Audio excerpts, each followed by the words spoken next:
Monsieur le Président, Madame la Ministre, mes chers collègues, le présent article propose de reconnaître la contribution de la Polynésie au développement de la capacité de dissuasion nucléaire française. Nous ne pouvons que nous féliciter d'une telle mesure.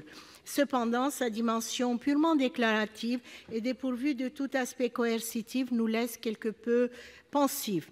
Il n'est en effet pas prévu de permettre une meilleure indemnisation des Polynésiens qui ont pu être affectés par les radiations des essais nucléaires effectués entre 1966 et 1996.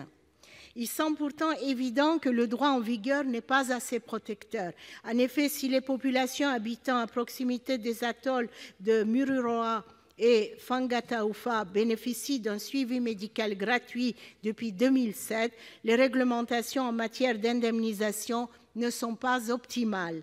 Une loi de 2010 a permis d'ouvrir un droit à l'indemnité pour les victimes polynésiennes. Cet accès a été assoupli par la loi du 28 février 2017 de programmation relative à l'égalité réelle en Outre-mer.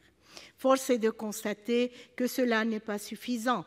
En atteste notamment le fait qu'entre 2010 et 2017, seules 42 indemnisations aient été accordées pour 1245 dossiers déposés.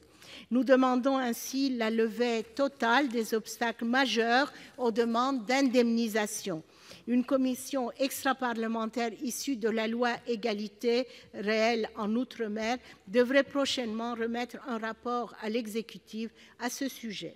Nous espérons que leurs conclusions iront dans ce